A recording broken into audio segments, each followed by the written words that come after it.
He has been talking a lot about having free and fair elections, but we are in Zimbabwe, we are on the ground, and I believe that, of course, I do not want to, start complaining to say, look, they won't be free and they won't be fair. But look, I think there's a lot of groundwork that has to be done in order for Zimbabwe to hold free and fair elections. Let's start about talking about the issue of the ballot paper, the printing of the ballot paper. I mean, the printing of the ballot paper is a very important technical issue, because I know that, of course, political parties have been given latitude really to go to any part of Zimbabwe that you want, hold meetings or rallies without any disturbance or any kind of friction from ZANU-PF, what used to be the case, especially under the former president Robert Mugabe. But we should know that elections are not just played at rallies. You also have to look at the technical aspect of elections, and that is critical, actually. So what is it with ballot papers? You guys are talking a lot about ballot papers. What's happening there? Ballot papers, it's actually a very important technical issue of the election. Elections are getting increasingly technical. It's not just the campaigning and, etc. that matters. They're also looking at the technical aspect of the election. In fact, I would, in my respectable opinion, say it is the most important aspect of a free and fair election.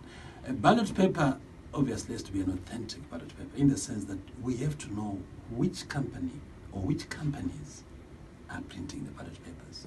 And also, how did they win the tender? What was the process that led to the company or companies being awarded the tender? If it was not put on tender, what's going to happen? It's also important to say, if it wasn't put on tender, how was it done? Because it speaks to the issue of transparency.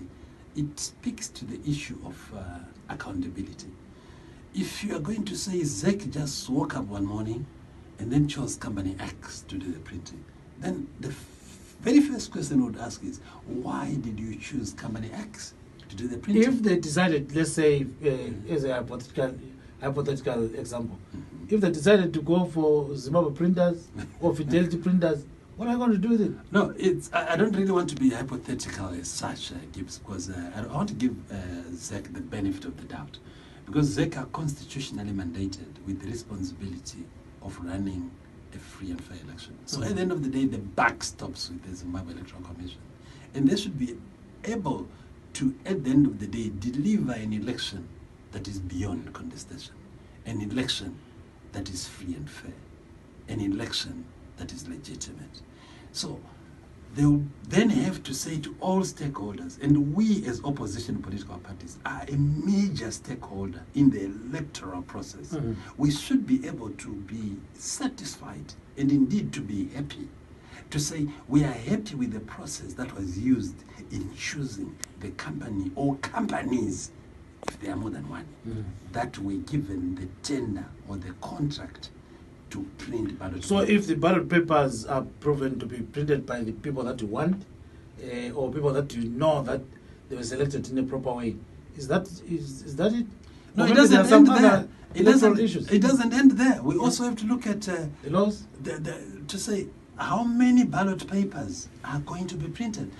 Last time I checked, of course, now we are having a period where ZEC is still having the voter inspection period, which is going to end, I think, in the next few days.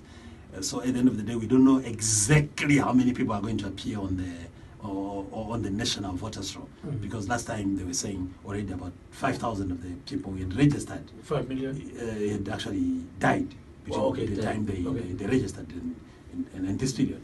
So I'm unable to say how many exactly are going to be, the people or the number of people appearing on the national voters roll.